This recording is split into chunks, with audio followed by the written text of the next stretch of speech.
That's this. That's that, right. So, Thanks. okay. That's great.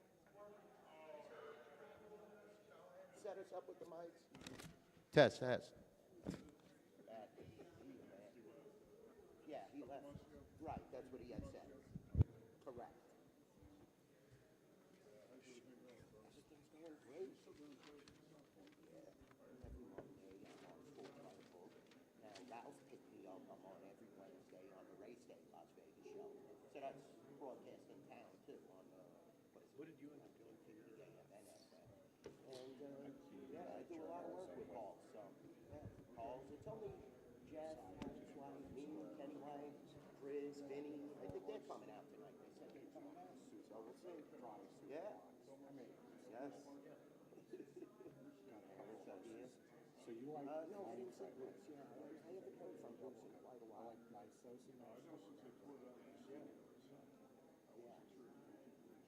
Yeah, they moved it downstairs.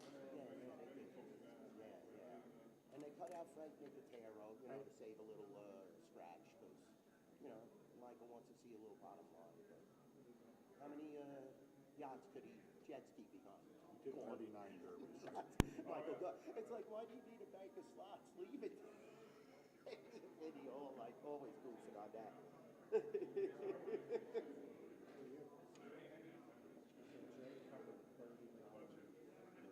Right. Okay. Yes. I remember you said that today.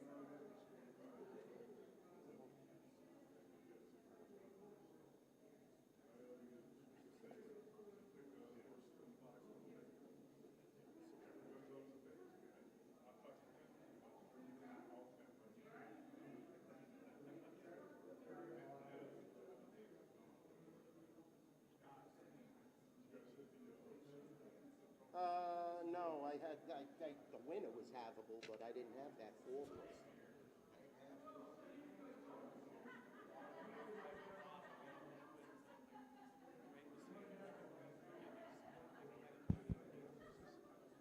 Yeah, the underneath was. Yeah. I mean, nobody fired. 10 never fired. Then there was a huge buzz horse. Then that Bauer horse was a huge buzz horse in the last race. He was right on TVG. He said, Lock City. Like he was telling you. And I kind of like the 10 because he had great breeding. He didn't pick up the speed. Jose's on fire. Front runner of the Eclipse. Jose.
Yeah. Do you have a sheet with our bets at the end?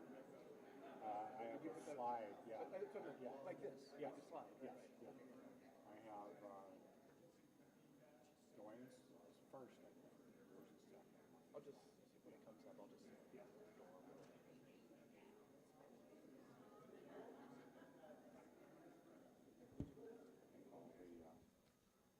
All the prep. Yeah, I mean, there's nothing we're really missing, is there? Maybe Jeff Ruby. No, I didn't So, do that. yeah. I have your horse for Japan. Right, I saw That's that. the last one, Yeah. which you can kind of go on with it because I don't know much about those horses. So, Okay. You set for a start. yeah.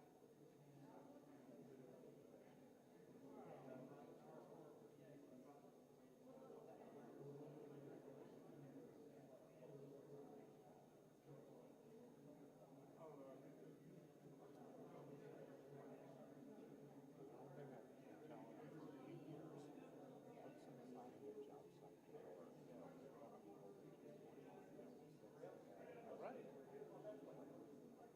One year they did like a one of like those things. They put them, the ropes and then the little holder with a Right. about this big.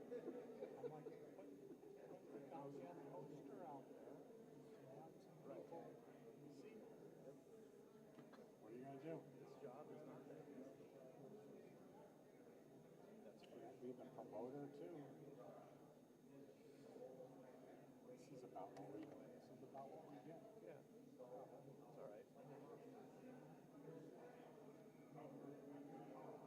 Who are those people Al's talking to? They were here last Those year. are Matt's parents. That's okay, right. I remember they were here last year. Really good people.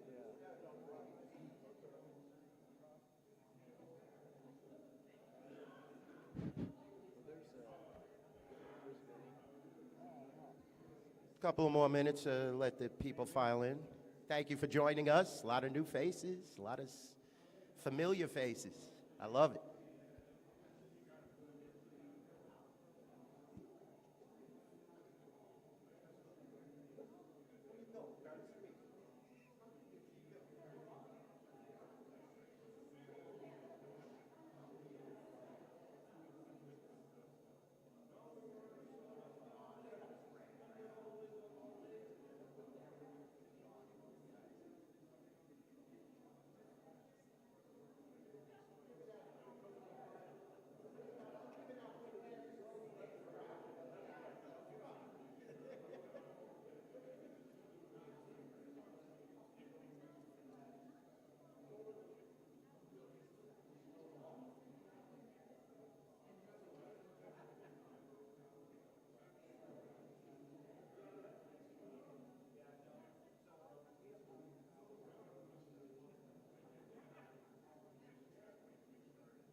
I did not. Did O'Neill win?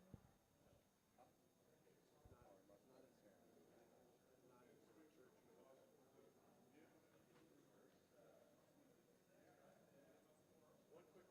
Yes, sir.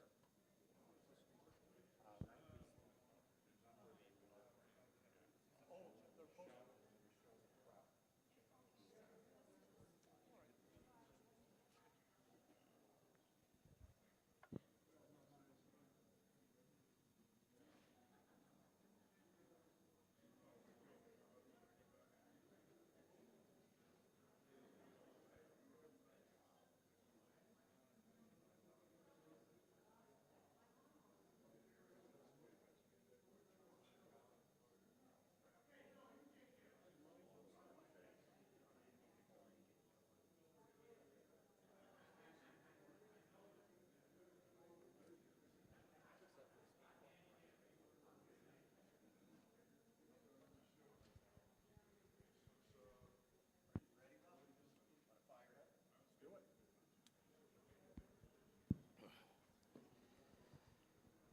Okay.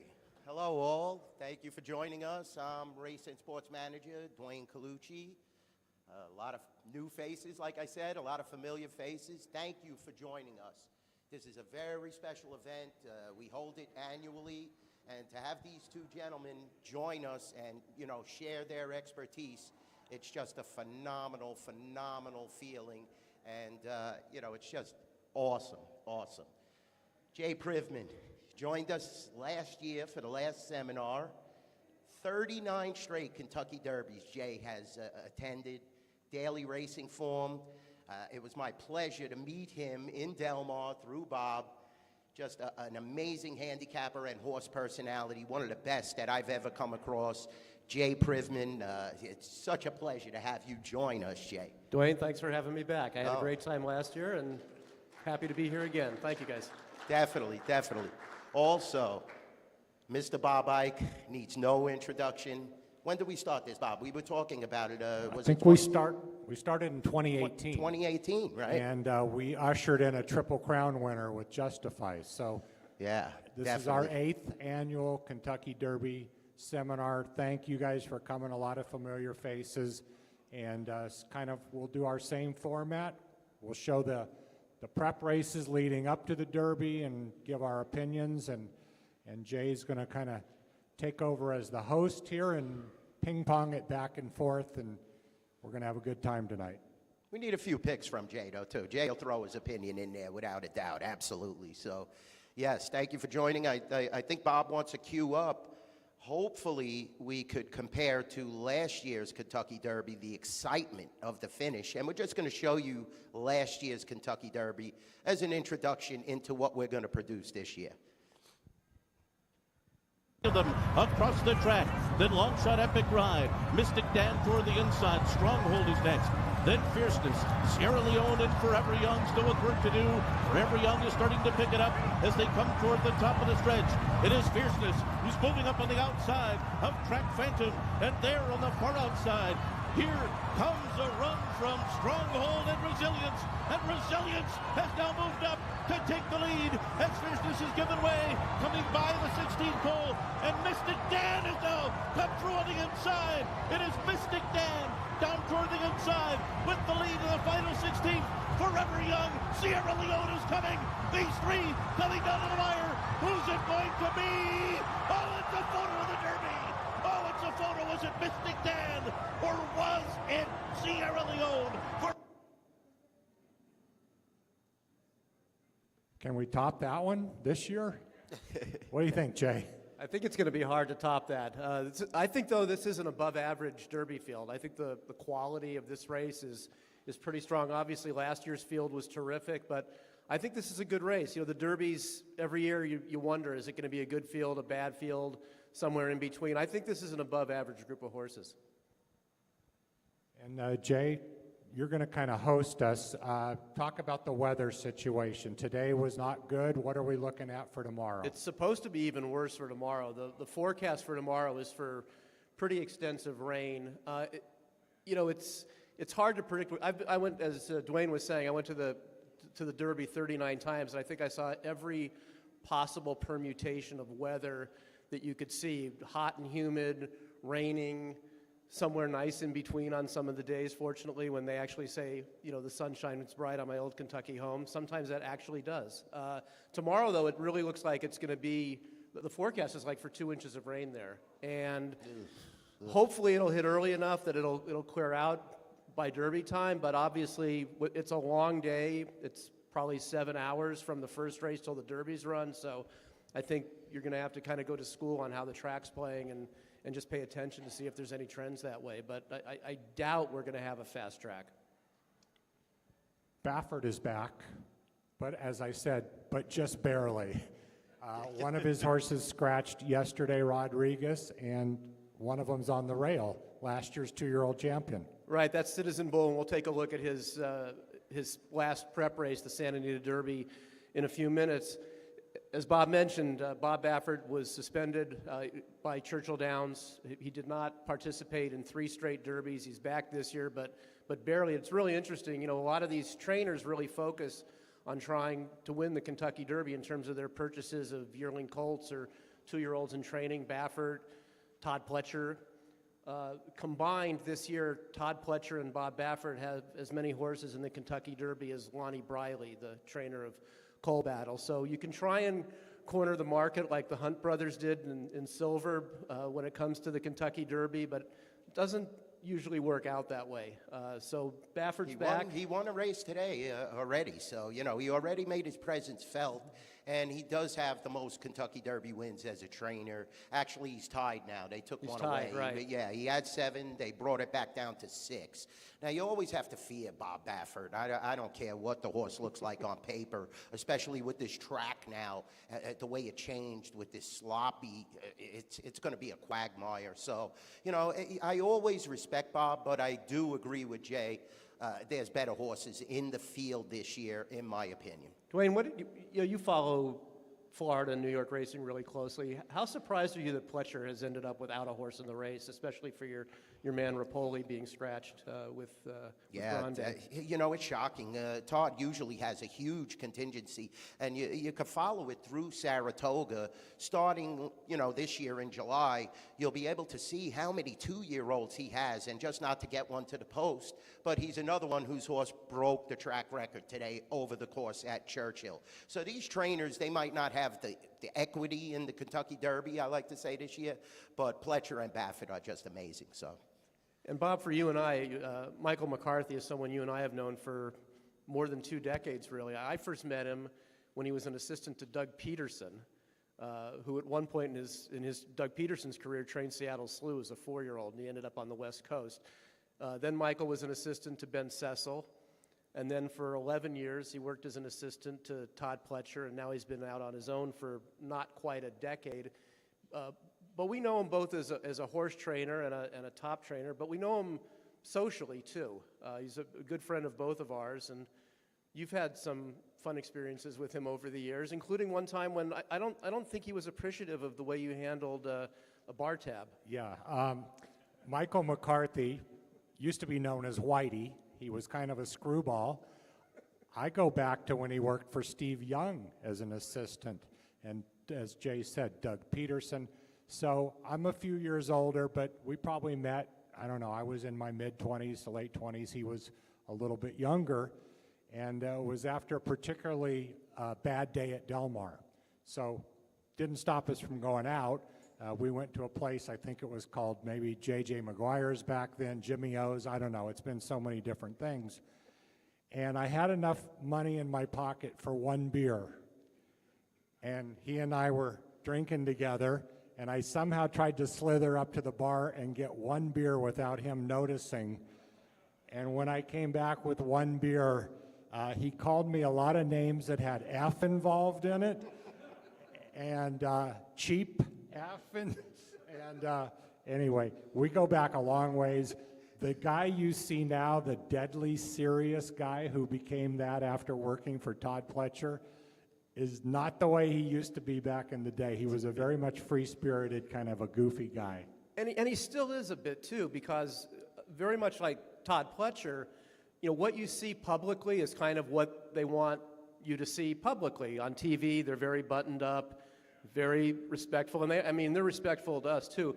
But you get Todd Pletcher away from the cameras, he's got a very dry sense of humor. If you watch him on TV, you think that he's just sort of robotic. He's not.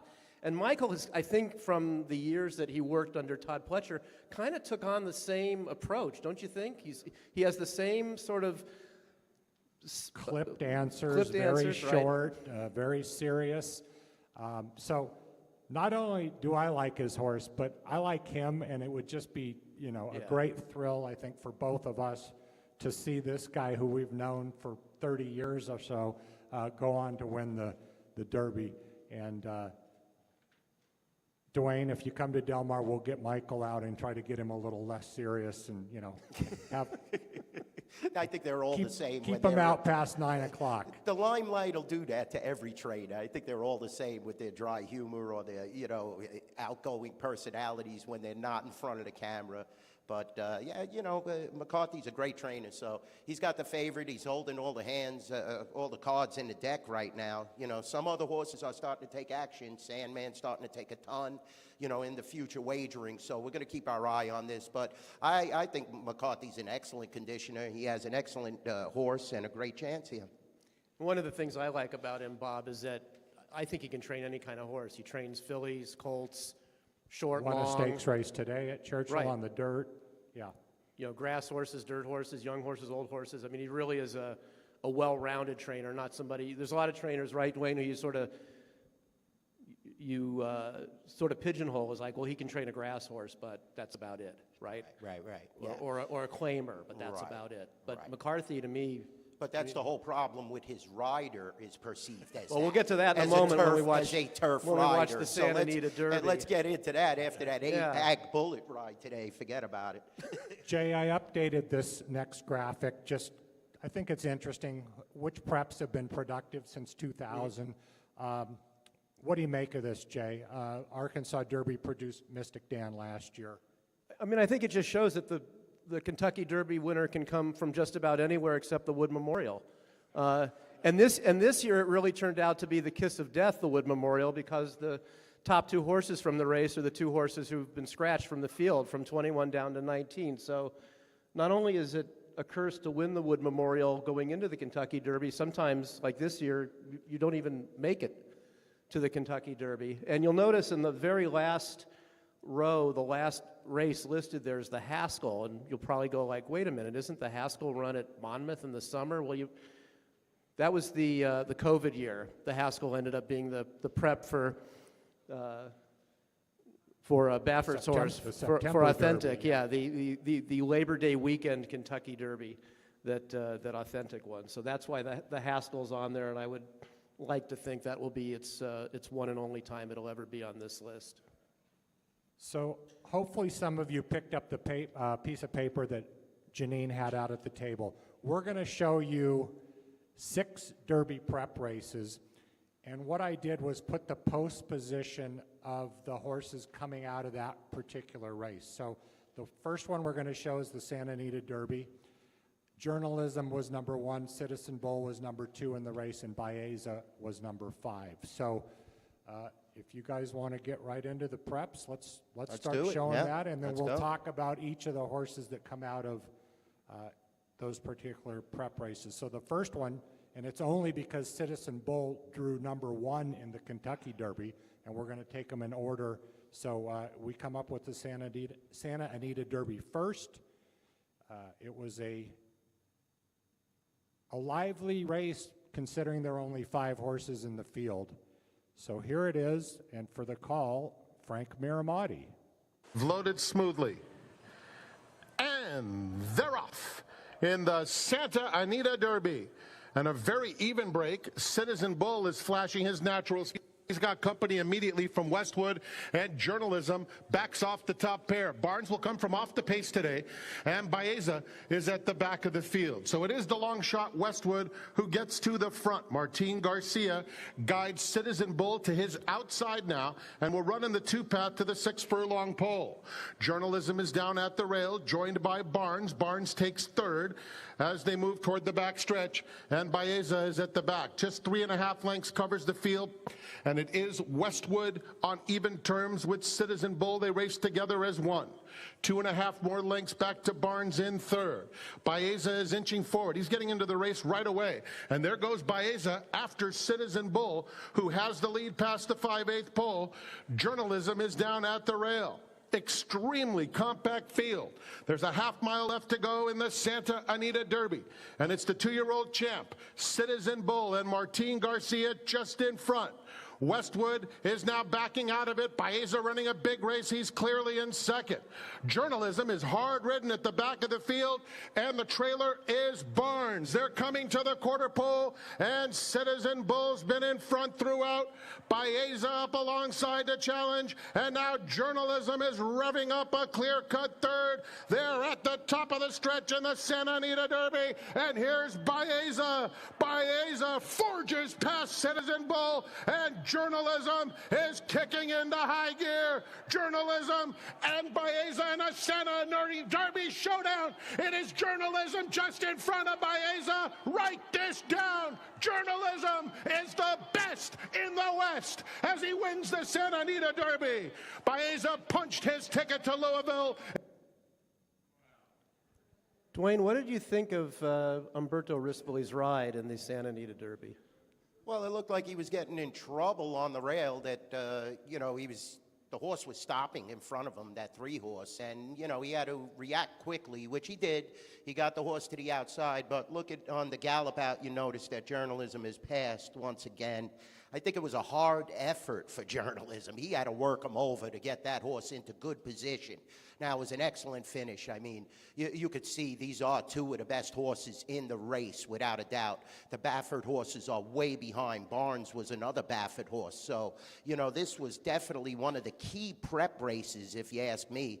And, you know, Journalism looked the part. He really ran well. But also, look at Baez at the top of the stretch when Hector Berrios he's like, kind of his head was cocked to the inside, and he had to go to the left hand. So now, if you could rectify that drifting a little, which he continued on and continued to drift in, if this horse runs a straight course, that race is a lot closer, and now you get Flavien Prat on Baez. So you look at Prat's stats for the year, 82 out of 295? That's like 30%.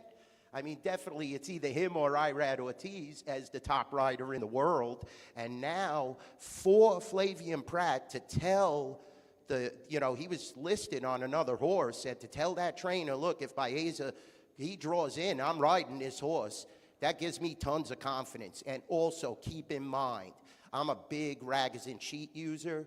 You look at the Ragozin sheets, Journalism got a 9.5, Baeza got a 7.5. The lower the number is, the better the performance. Definitely taking the trip into consideration. Journalism had a rough trip as well, but I think Baez is right there. I like this horse in this Kentucky Derby. What were your thoughts on the race, and then I'll weigh in. I mean, I think Jay and I are both worried about the same thing, and his name is Umberto Rispoli.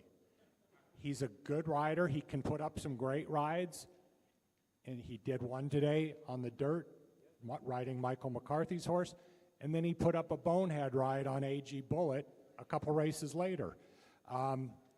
That, to me, was a bonehead ride. You're in a 5-horse field. He's sitting behind a maiden who he knows is going to come back. He got stopped going into the far turn. I'd say he lost 2 or 3 lengths.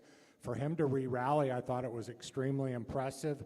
His comeback race before that at Santa Anita, he got a 1:08 Beyer, which is the fastest number of the year. To me, he's the most talented horse in the race. I do respect Baeza getting in from the also eligible list. That wicked number 21 Post, where we saw Rich Strike 3 years ago, come romping home with the 21 saddlecloth. And Jay, to me, Citizen Bull was exposed in the Santa Anita Derby, last year's 2-year-old champion, and also having now drawn the rail. He's got a gun out of there. I think the pace could be wicked. And to me, he's an auto toss, even though it's Bob Baffert. So as you'll see later, Journalism's my top pick in the race. I do respect Baeza, who I know is Duane's top pick. Jay, what about you? So in order of the numbers that they were in this race, you know, Journalism, as Bob was saying, I think we all acknowledge he's on paper the best horse in the race. He's 4 for 4 in his 2-turn races. He's got the pedigree that should not get at all in his way, going 1.25 miles. His trainer's obviously proven at this level. He's won a Preakness. He's won a Breeders' Cup race. It's the rider who, to me, is the big concern here. And he's much better, I think, on the grass than on the dirt. And this race that we just watched, to me, is an example of one of the things that I don't like about him riding dirt races. He rides dirt races like he's on the grass. And that's fine. You can get away with it in a 5-horse field like this. You can't ride this race tomorrow in a 19-horse field. Now, this horse has enough positional speed that he should really fall into a good trip, all things being equal. And to me, the key is going to be when they turn up the backstretch. At that point, he needs to tip out and just get him into a long loping run and be in the clear and not try and get cute and go inside, because there's an effect in the Derby that I like to call the accordion effect. The Derby to me is run, you know, like when you know how an accordion is? The first part of the Kentucky Derby, they stretch out, right? Like this. And about the 3.5, the speed stops, and here come the closers, and this is the accordion. And if you're inside behind the horses that are stopping, you're in big trouble. And that's where Journalism cannot be tomorrow. And then, after they get through that, right, the horses that are going on to do well in the Derby go on, and stragglers are back up the track. So on paper, Journalism's the best horse. He's overcame trouble here to win, so that is a point in his favor. I just think he needs to get a smart ride tomorrow, and I'm hoping that maybe, as Bob was referencing the AG Bullet ride today, maybe it's a good thing that happened today, and it'll be like, hey, look, you can't have that happen tomorrow. As far as the other two horses in here, as Duane was mentioning, Baeza ran terrific in this race, and just from my personal experience covering the trainers in this race over the years, John Sheriffs is not the kind of guy who wants to run in the Kentucky Derby just to run in the Kentucky Derby. There are a lot of trainers who just want to be there each year. They have owners who want to be there each year. He's not that way, and the fact that this horse was not guaranteed a spot in the Derby at draw time, but they shipped him back anyway, hoping that developments would happen, as it turned out they did, for him to get into the race, I think speaks volumes about what the trainer of Zenyatta and Giacomo, et cetera, thinks of his horse here. And as Bob mentioned, Citizen Bull looks like, to me, like a horse who was very good at 2 and just never improved. Next race we'll watch is the Florida Derby. Neo Equus is the 1 horse in the race. He's got a lot of speed. Sovereignty, the 10 horse, does not have a lot of speed. Good closer. He comes on and runs second in the race. This had followed up his win in the Fountain of Youth. So to me, Sovereignty's a major player in this race. Let's go ahead and watch the Florida Derby.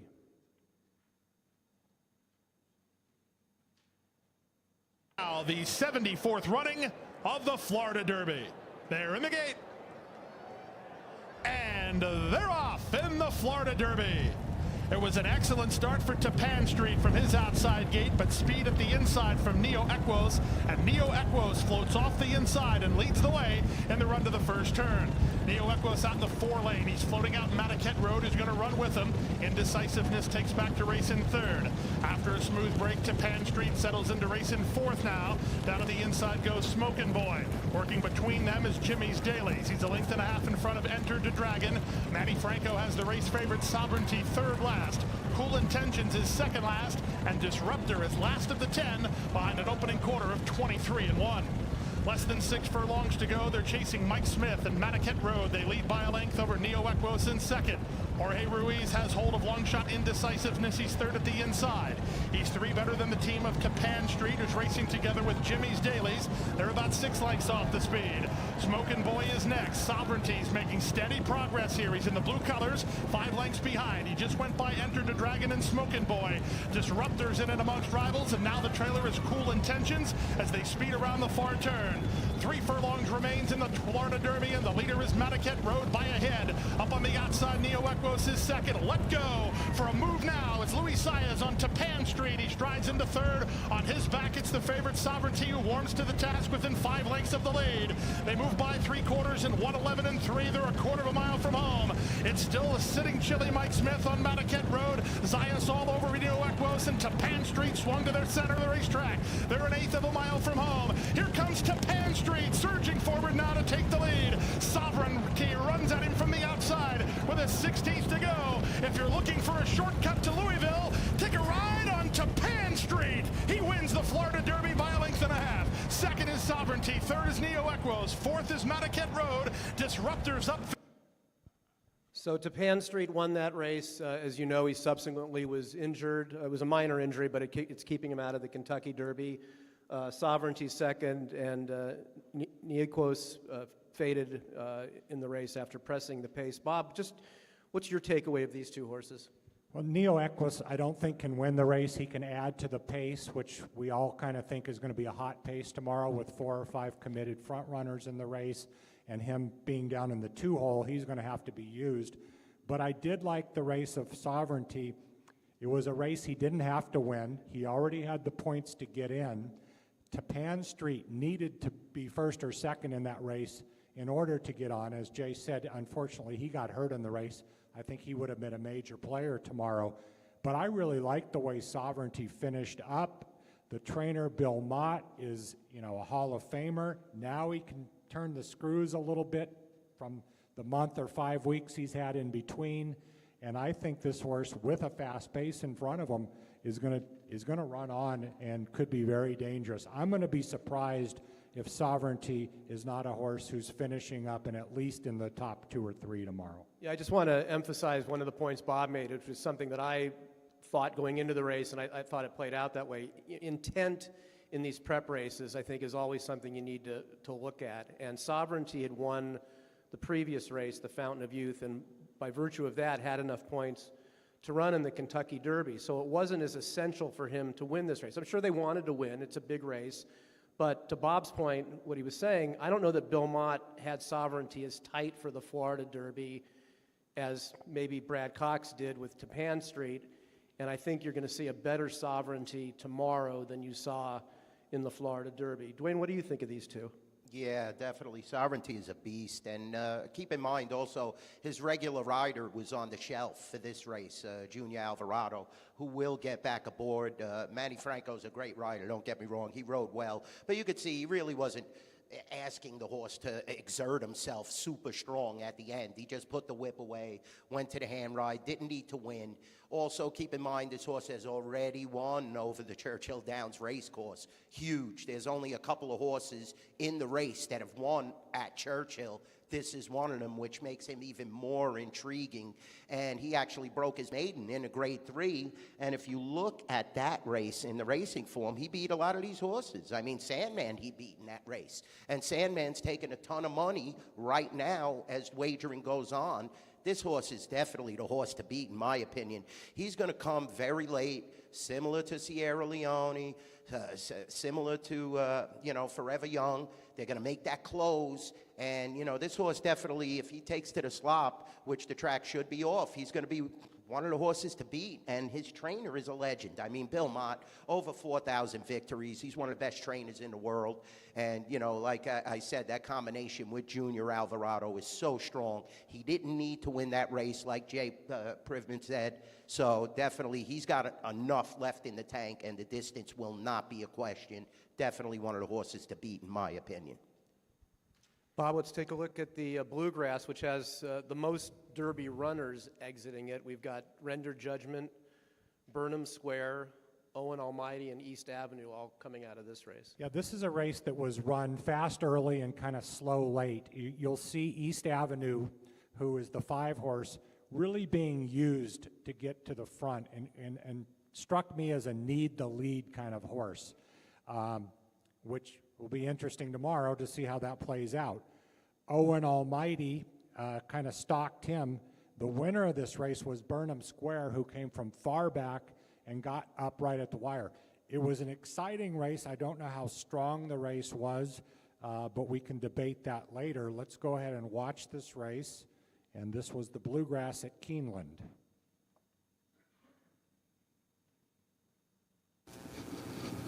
And they're off at the Toyota Bluegrass Stakes.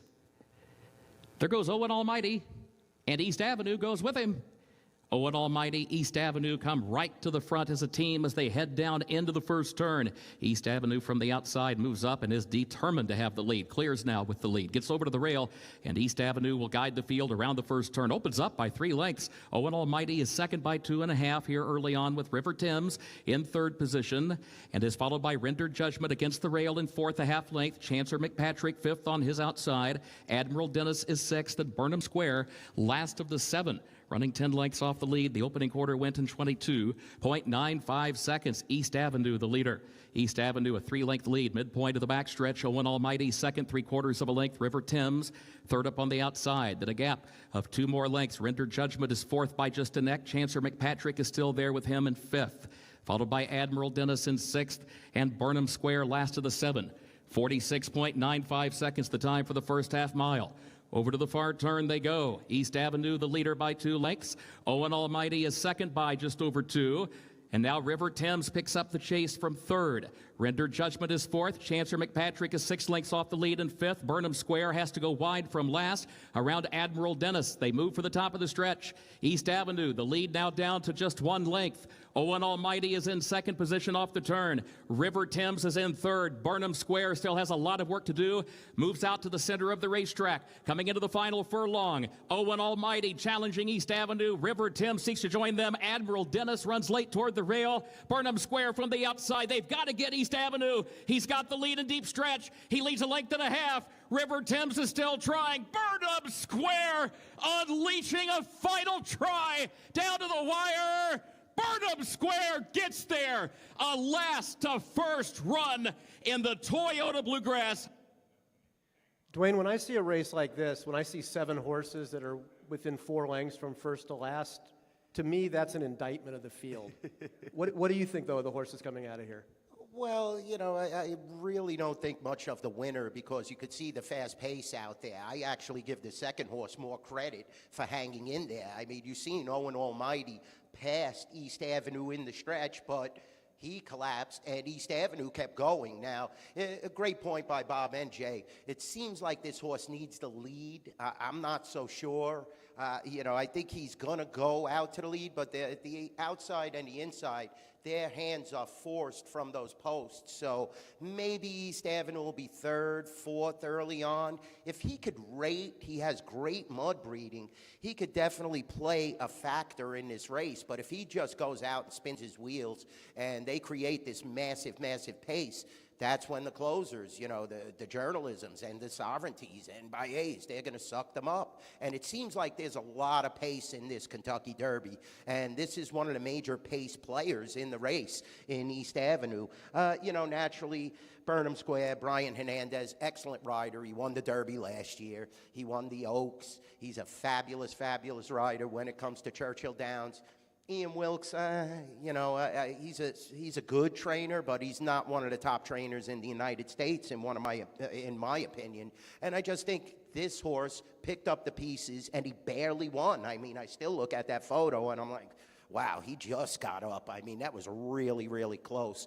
I'm going to take a pass on this prep. If anything, I could use East Avenue in my superfectors because maybe he'll just, you know, hang around.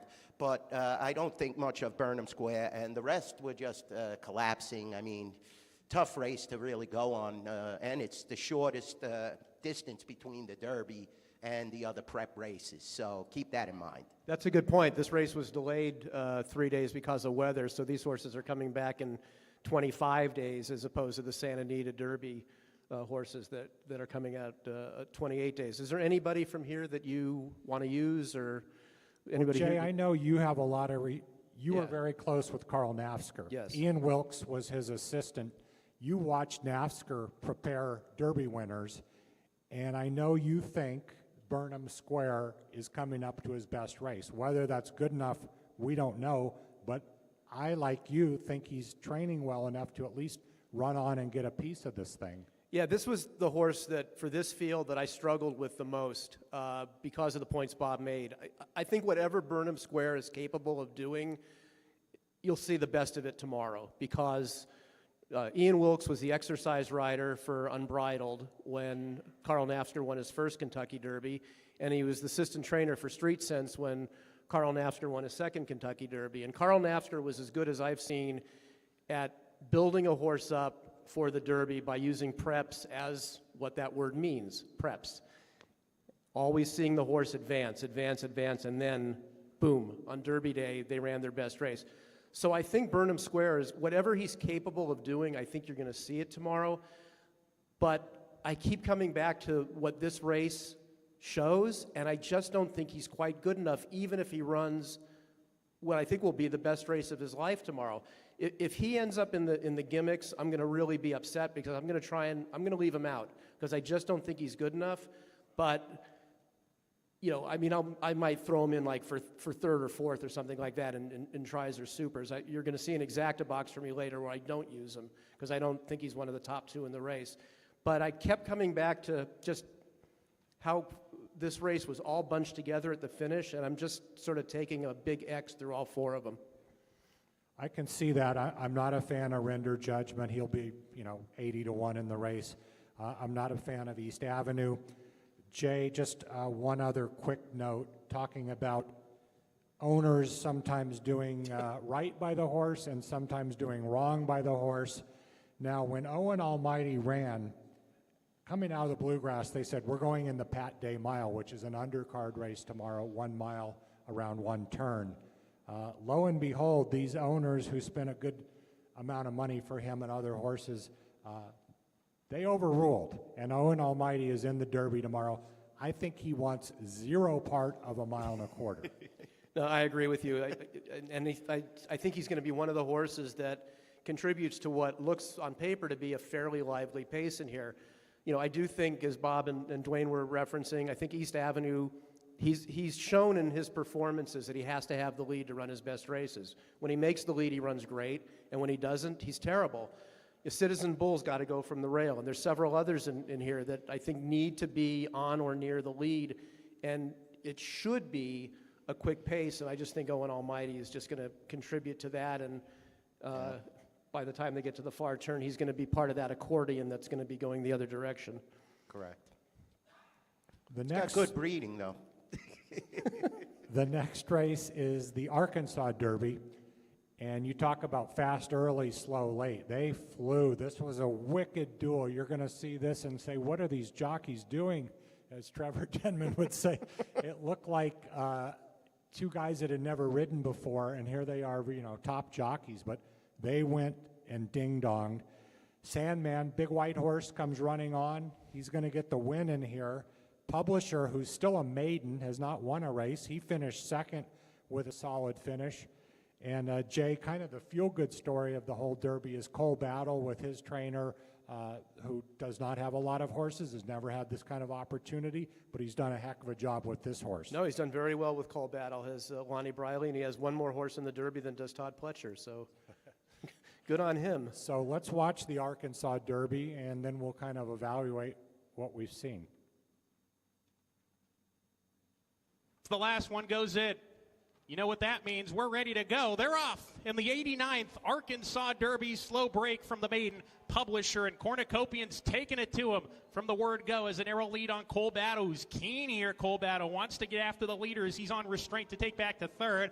And there goes Speed King, the Southwest winner. He's going to take the initiative here, and Cornucopian will hook up with him going into the turn, and they speed off here. These two hook up, and they open up 5 or 6 on Cole Battle, who's running in third, placed well today, and more settled down. First division in the 4th position, a length and a half clear of Best Friend Rockin' and Brereton's Baytown. Monet's Magic third last. Sandman the Gray has a fast pace to chase, and Publisher is at the back. They're going mad out there. Cornucopian wants to go, and John Velasquez is letting him run. Rafael Bejarano trying to give his horse a breather, but he's very keen too. And these two fly down the backstretch here. 45-1, that half-mile time. It's a testing first half mile here for these top two. It would be incredible if either of them could keep this up. They're 7 lengths ahead. Cole Battle running in the 3rd position. Brereton's Baytown tries to get closer, and now Cole Battle is given a cue to go, and he's taking 3rd, and he's coming after the top pair, Cole Battle, as they round the 4th turn.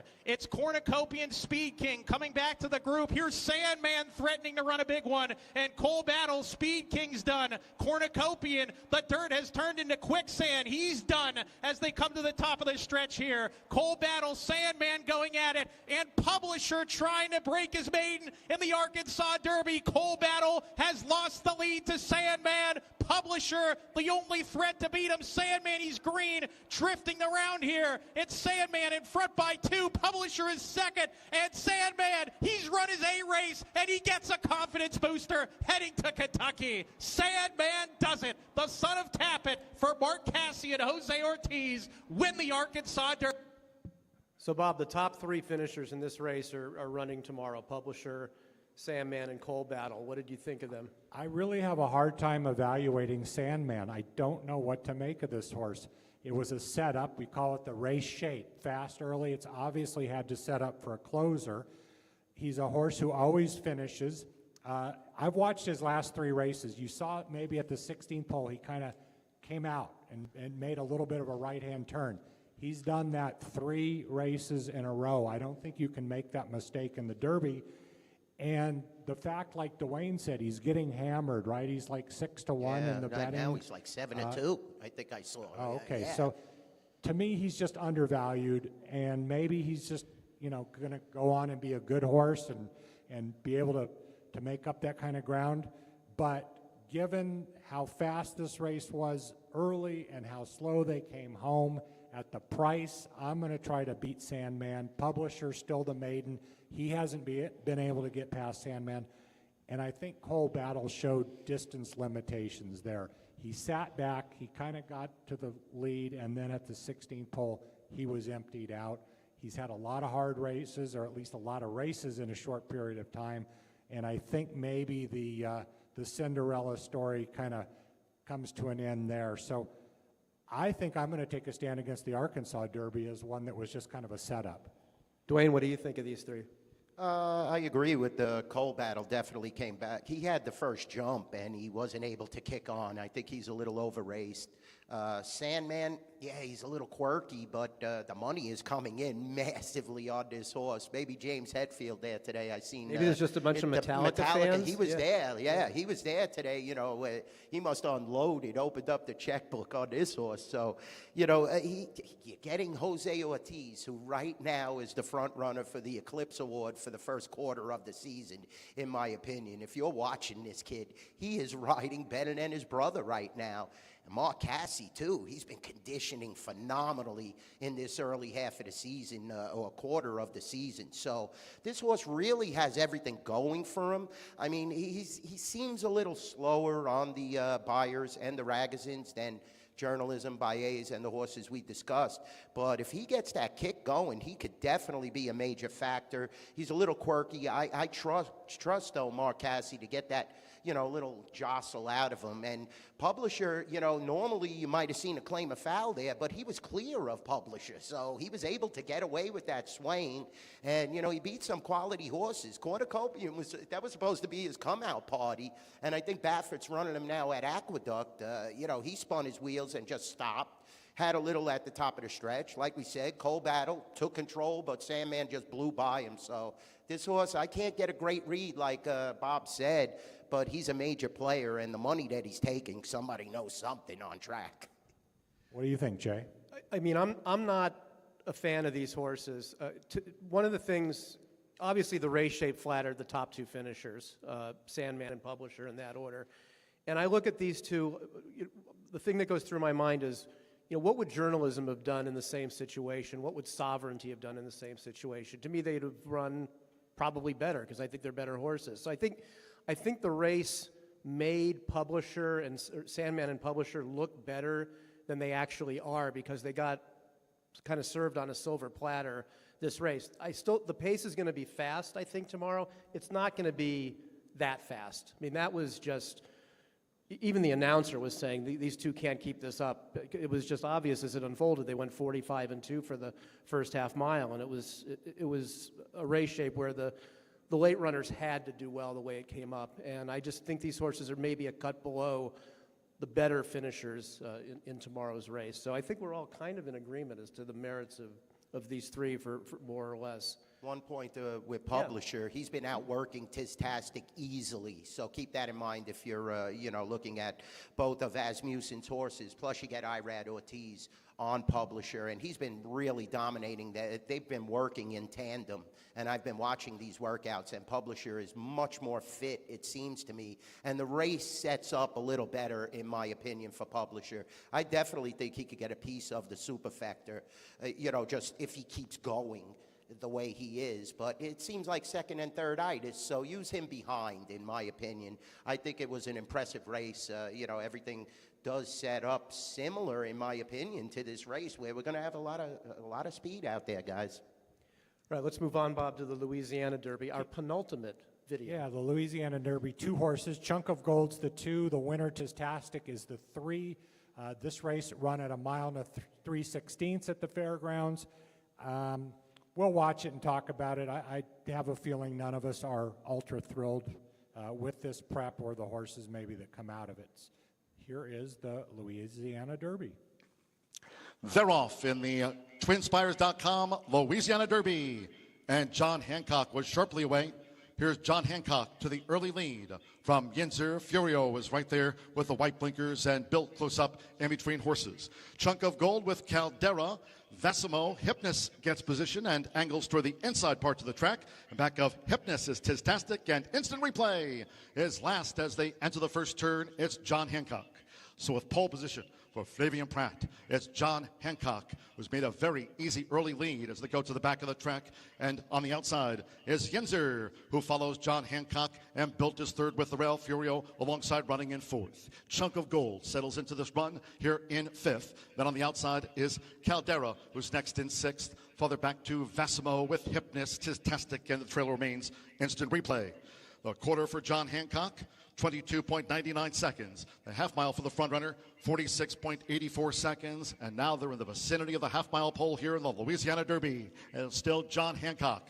John Hancock continues to lead. Yinzer on the outside is Furio, who's coming with a bid, and Built is right there too, John Hancock. As they round the far turn, 3/4 in 1 at 11.03 seconds. John Hancock tackled by Built. So Built is building momentum.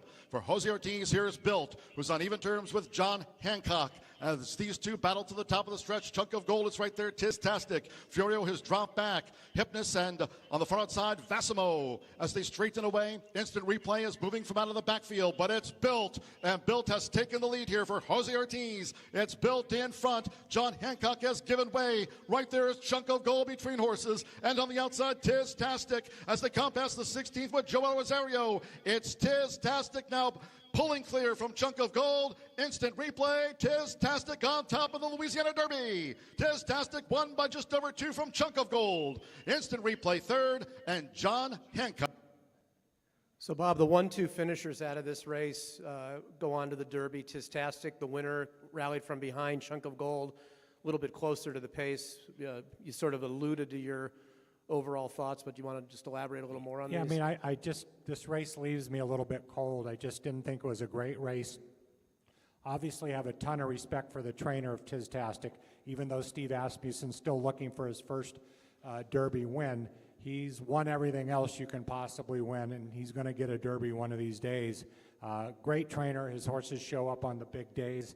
I just don't think he's good enough, and ditto for Chunk of Gold. So to me, of kind of all the prep races we looked at, I'd rate this one at the bottom of the heap. Duane? Yeah, I agree, definitely. You look at Tistastic, he lost to every horse, basically. Sovereignty, he runs against loses against the Sandman, Coal Battle. So many different horses that are entered in this race, and then he comes rumbling home here. John Hancock was, highly touted, but he didn't fire his best shot. You seen Bill took the lead there. The fairgrounds preps are very strange at times. The course changes so much, and the consistency of the racing is very different from Oaklawn, Gulfstream, Santa Anita, in my opinion. So, definitely I respect the trainer. Steve is one of the best. We know Steve is a master. He's definitely going to get a Derby in the near future. Also, he's 0 for 2 over the Churchill surface. He did have a second and a third, so keep that in mind. Maybe if you want to use this horse at supers, I don't like this prep, though. I agree with Jay and Bob.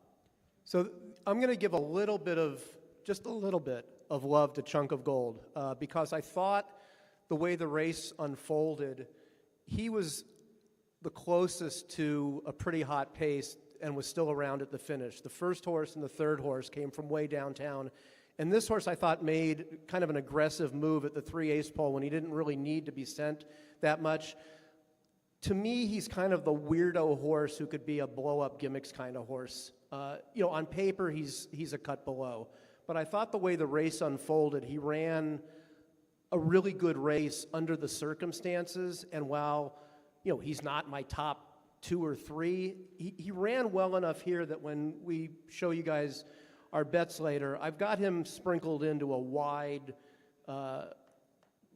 exacta box, and then I kind of press with my better opinions. But I'm going to give just a little bit of love to Chunk of Gold just because I thought he ran well considering the race shape here. And Bob, before we go on to the last race here, which we're going to show, this race that we're going to show is the last prep race that Luxor Cafe had. He's the horse coming in from Japan. And I told Bob I wanted to add this because I'll just say right now before we roll the tape, I like this horse a lot. And you'll see why I like the horse. It doesn't mean I'm right, but you'll see why in watching the videotape what impressed me. He's number 11 in the race that we're going to watch. And so focus on the 11 when he comes out of the gate. I think if he's not the widest horse in the gate, and they're running right-handed on this course, so he'll be on the farthest right when the gate opens. as opposed to farthest left. And he never gets close to the rail the whole race. And the turn of foot that this horse shows at the top of the stretch to me is dazzling. So I'm sort of giving it away ahead of, but I wanted you, because you're not going to be able to understand the race call because it's all in Japanese. Just listen for the guy saying, Luxor Cafe, Luxor Cafe. Jay's going to translate it because he speaks fluent fluent Japanese. Yeah, fluent Japanese. So Jay will give the race don't call really as think we're so. going. And be careful with the pronunciation of the stakes race. Yeah, as right? well. It's got an F-U-K-U-R in there. What and is a he U like? at the end. He's like James Bond. He took Asian languages at Be Cambridge. careful. Let's Are watch you, this Bob, race. all I'm going to say is, Fuku Ryu me, Fuku Ryu you. This is Luxor Cafe. He's kind of the X factor, in my opinion. Last year, Jay, we saw a Japanese horse, Forever Young, do very well. He was in the photo, Duane. He's one of the top horses in the country. He was more of a known quantity, having won the UAE Derby. Everybody knew he was a good horse. So let's watch Luxor Cafe with the Japanese call from Jay Privman.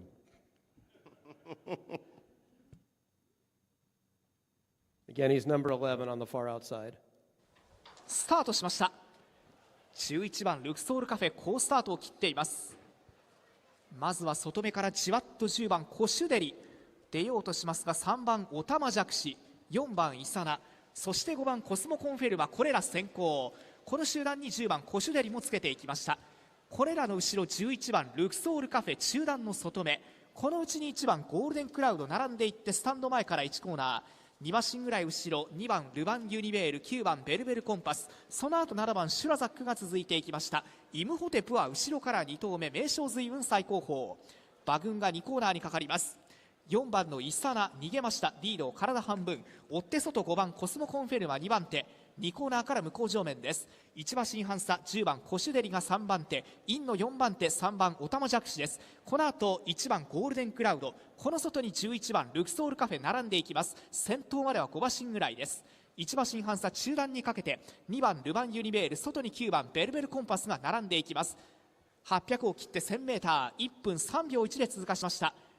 あと後方3頭、6番イムホテプ、このインコースに7番シュラザック、後方に3頭目、一番後ろ8番名将随分となっています。3、4コーナーの中間、4番のイサナが逃げていますが差が詰まって、5番コスモコンフェルマ、10番コシュデリ、スーッと11番ルクソールカフェ、外から残り400を切って前に迫っていく。この後ろ内目にゴールデンクラウド、直線コースへと向かってきます。逃げる4番のイサナですが、外から11番ルクソールカフェ、あっという間にかわして先頭に立って突き放す。200を切りました。2番手一気に広がって、イムホテプ内からは1番ゴールデンクラウド、外から名将随分も追い込んできますが、差は開く一方、11番ルクソールカフェ6馬身リード、ルクソールカフェ圧勝ゴールイン。2着は8番名将随分、わずかに遅れて1番ゴールデンクラウド3着でした。Right, so obviously we have no idea, the quality of the horses he's beating, right? But to me, to be that wide and to show that kind of acceleration coming off the turn, that's a good horse that can do that. I don't care who you're running against. And he's got an American pedigree, right? He's by American Pharaoh, who won the Triple Crown 10 years ago. He's out of a more than ready mare, so it's not like he's got some obscure breeding. His trainer is one of the best trainers in Japan, and his rider, who is originally from Brazil and now rides regularly in Hong Kong, is a world-class rider. He's won races the world over.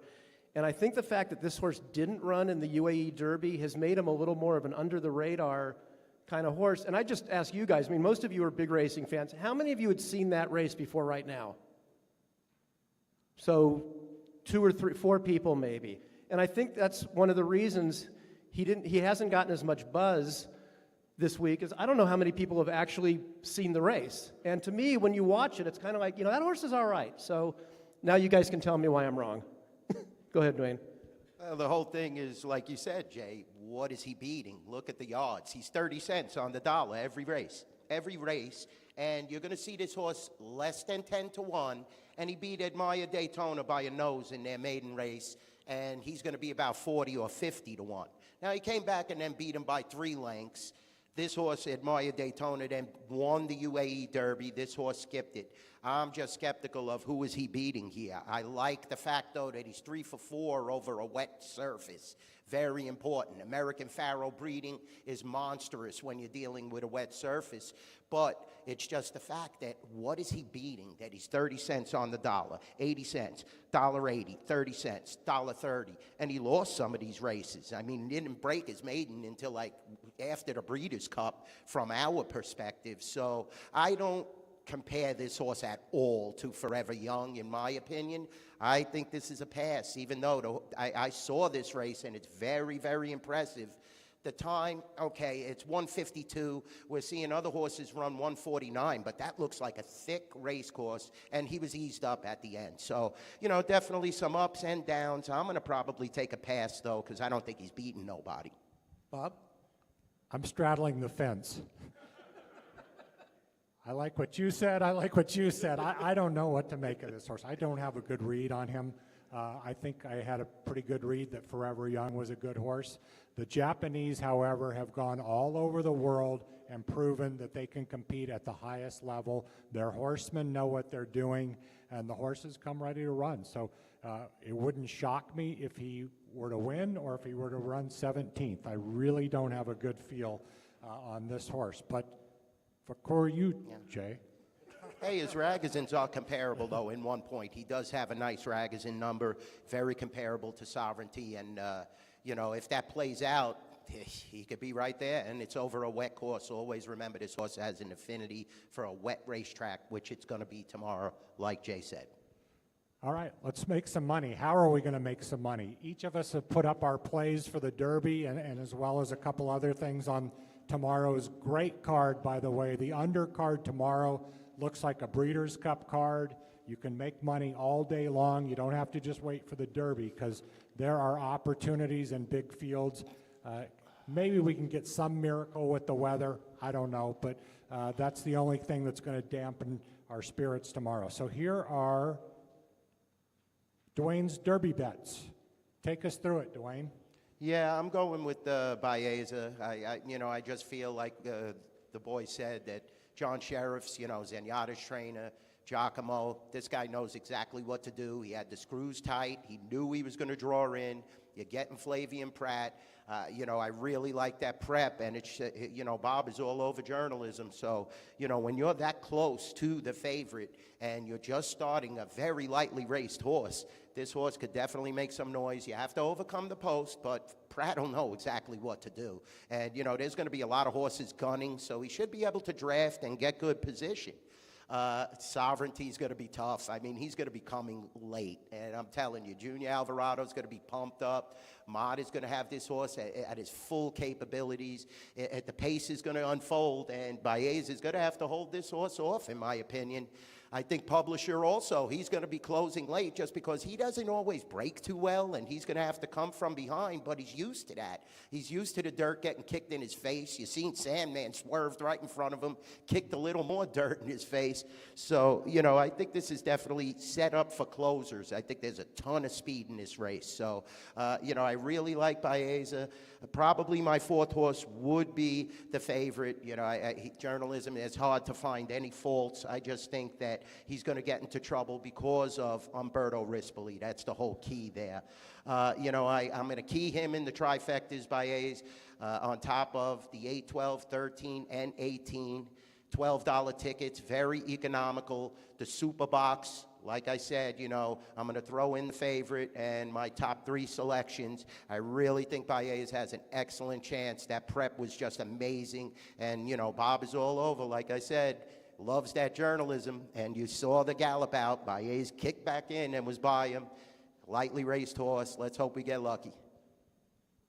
And then, Duane, I have your pick 5 on the next slide. This is the pick 5 that ends with the Kentucky Derby, so races 8 through 12. Yeah, and if you're looking to, step out a little, here's my pick 5 selections. Starts in the Churchill Downs handicap. I'm using the 2, 3, 7, 8, 10, 11. I'm going really deep in this race. I think it's wide open. You could see the morning line odds. The favorite is 3-1. So, you know, there's definitely, this is a spread race. I'm using Banishing. I'm using Bookham Dano. I'm using Mindframe, Hoist the Gold, who's a Dallas Stewart horse. And Nisos and Mulligan. So definitely I'm going deep in that race. Next race, the American Turf, I'm going with, I'm actually going to use Rispoli because he is an excellent turf rider. And we're going to use him, you know, in this situation. We're going to use Scipio. We're going to use the 3 New Century, Irad Ortiz, my favorite rider in the world. And the 11 horse, I'm going to throw in, you know, Frankie Dettori. He's going to be there to pick up some money.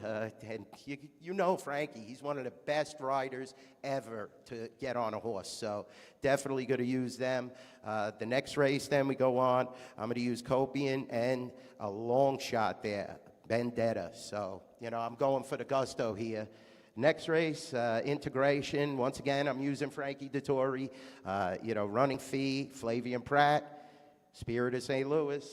And then we get to the Derby, and I'm just going to go too deep there. I'm going to use the 18 and Naturally Baez. So $108 ticket, but this thing will pay astronomical, trust me. And, you know, keep your eye on Rispoli on that turf race. I definitely think he has a chance. That's Richard Baltus' horse. He screwed up on Ag Bullet. He's going to make up for it. Baltus is phenomenal. I mean, a great, great trainer, good friend of my dad's. You know, he gave us a couple of winners at Del Mar. He just is a great conditioner, and I love this guy, and this horse is going to run well. Would he be as good a friend of yours if those horses had run poorly? I'm sorry? I said, would he be as good a friend of yours if those horses had run poorly? Well, you know, yeah, definitely. I don't, you know, it's the animal that does the running. Richie tries to tighten the screws, you know, and condition the horse, but I can never hold it against a good friend, without a doubt. I'm not like that. I've lost more than I've won, so. All right, we gave Jay a $100 bill, and this is how he's going to bet the Derby. So what you'll see here is sort of like a wide exacta box, and then I'm pressing with my opinions as we go farther along here. So the wide exacta box is Luxor Cafe, Journalism, and then Sovereignty, Chunk of Gold, and Baeza. And then the second one down takes out Chunk of Gold, right? And then the next one takes out Baeza.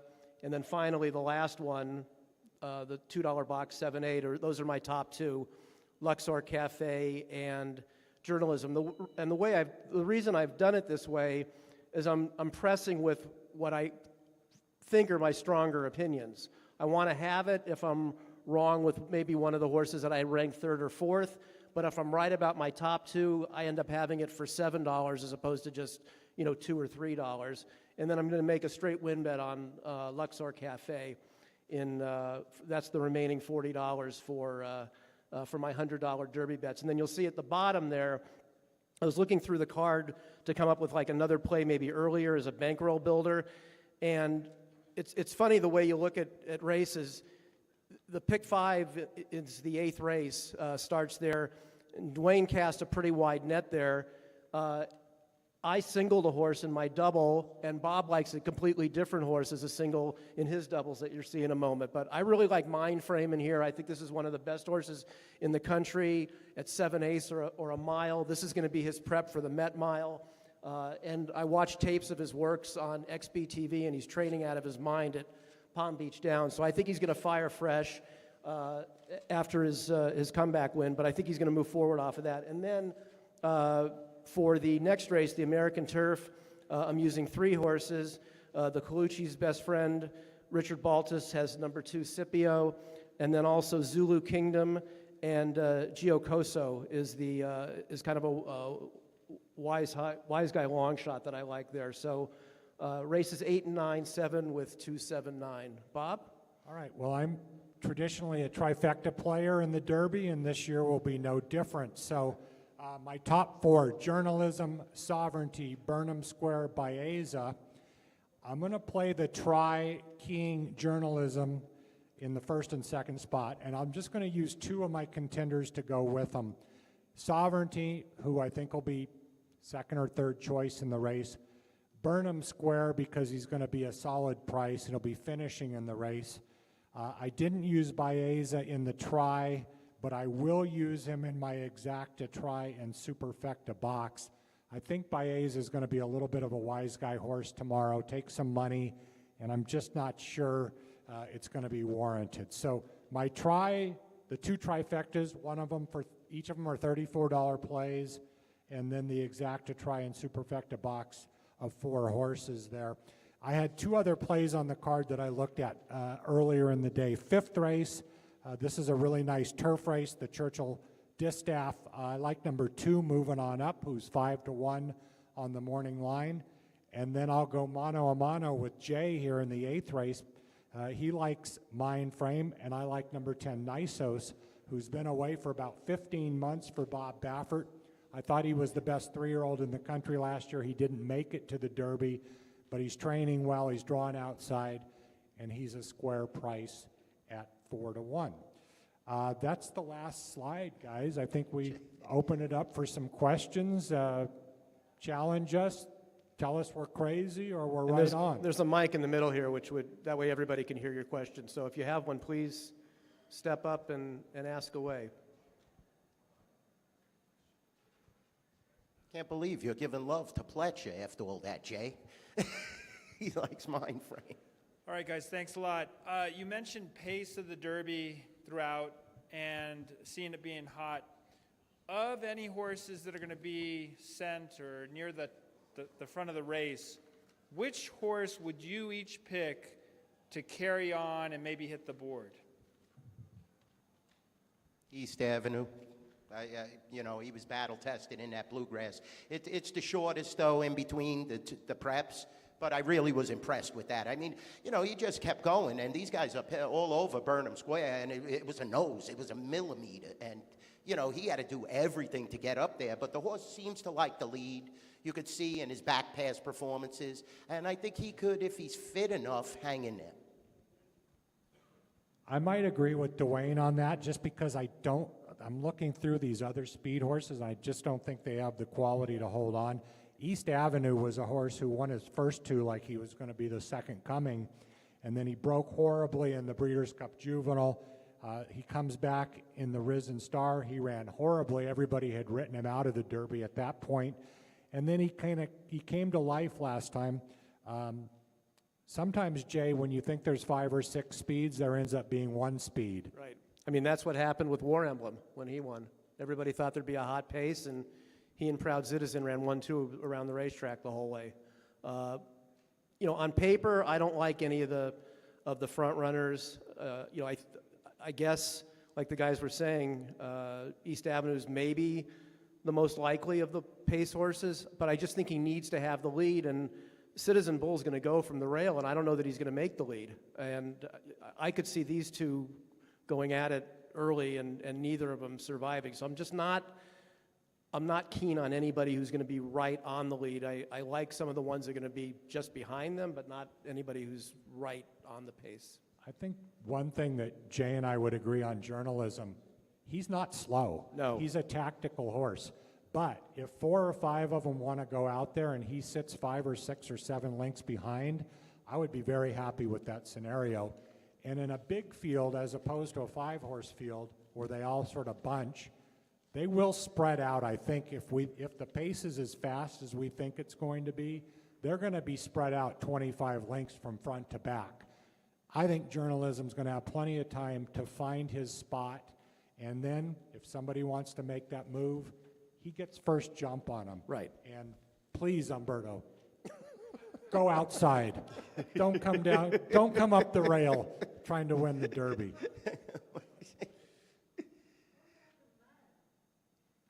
The mud is a big X factor to me. I mean, I handicapped this for Fast and Firm, and God, I don't know what's going to happen if this thing's a quagmire tomorrow. I mean, one of the things that's really challenging, if in fact that does come to pass, which it looks like it is that so few of these horses have any experience at all. The horse that I picked has run on and off track. I don't know if that is going to, at least I know he can handle it, but I mean, there may be others in here who can handle it. It's just, it's the known unknowns, as Donald Rumsfeld said, that we don't know about this race, and that would be one of them. We just don't know who's going to like it and who isn't until they go out there. It's really hard to get a line on that. Do you have any feel for who is going to like it? It's very difficult. It's just like you said. And actually, the horse that you're pointing out is the horse that's 3 for 4 in the slop. So the Japanese horse definitely likes it. You would think he does, but there's other horses, and you always follow the breeding. You have to familiarize yourself with horses in the past that have liked the sloppy track and then transpired into their children and see how they react. Now, Speightstown is a perfect example. Owen Almighty is out of Speightstown. That is the greatest slop sire right now going, but I don't think the horse could win the race. I'll be honest with you. I think he's going to jet from the outside and spin his wheels. This track dries out very quickly, correct, Jay? If it stops raining by race 8, we may have a lightning strip out there. Yeah, the track will considering that they got rain today during the middle of the card, they probably couldn't get as good a seal on it like they like to, as if the races had ended and then they try and they seal it, they pack the dirt down. So they weren't able to do that before the weather hit today. So that's, I think, what Duane, going to make it a little more challenging for them to get it to dry out. The big factor will be tomorrow is how early does the rain end and does the sun come following it right away? Because that'll help dry the track and wind out as well. But if it rains all day long, the last time I remember a forecast like this was the year Smarty Jones won, and it was a deluge. I was there. It was a deluge all day long, and it was just miserable conditions, and the track never had a chance to dry out at any point in the day. So we'll just have to see how how the weather proceeds tomorrow. But it's those are some of the factors as to whether it'll dry out or not.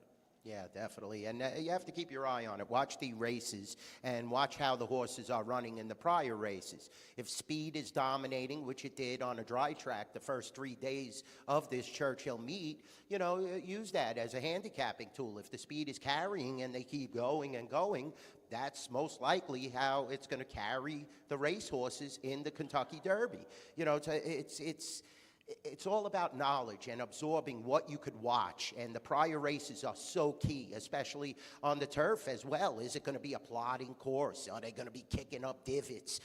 How do horses react to that situation? And then you transpire it into the Kentucky Derby. Watch the earlier races. See how the horses, the front runners, are doing. If they're collapsing immediately, it's a closer favoring track.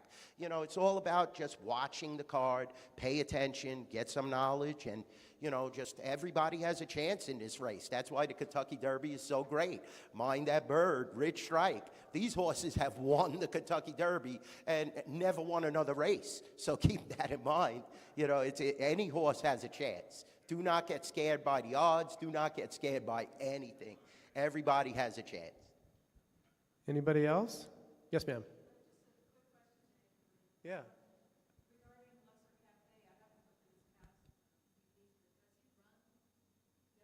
Yeah, he's run left-handed before. Yeah, he has.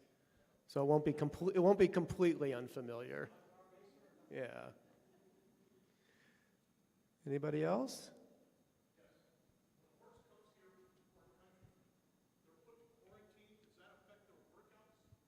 So I don't know if y'all heard that, but the gentleman's question was, when the horse comes here from a foreign country, they go into quarantine, and does that affect their workouts? So when the horse, let's use Luxor Cafe as an example, right? So when he comes over, they have to be in USDA quarantine for 36 hours. It's pretty short, and what they're in quarantine for is there's a USDA facility in Ames, Iowa that processes all the blood work from horses that come over. So they draw blood on them after they get here, and they turn it around quickly, and as soon as they get the go-ahead that the blood is good, off they go. So the inconvenience factor is pretty minimal, in my opinion.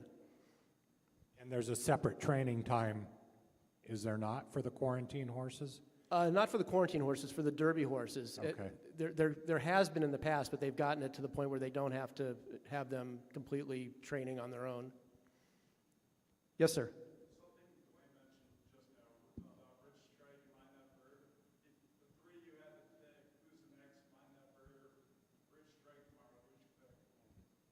question. The next Mind That Bird or Rich Strike tomorrow. Wow, who would be like an improbable, crazy, blow up? I have one. I'm going to defer to our good friend who I met through Jay, Dick Girardi, a Hall of Fame person and a Hall of Fame handicapper and writer.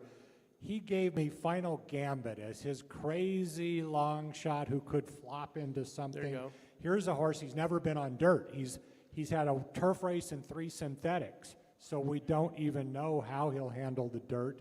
But he's a deep closer, and he's Brad Cox. So, you know, at 30 or 40 to 1, why not Final Gambit be the next Mind I That mean, Bird? I don't like the horse, but I didn't like Rich Strike or Mind That Bird either, so I'm going to say Render Judgment because I don't think he has a chance, just like I didn't think either of those two had a chance, so I just put him in the winner's circle. Duane?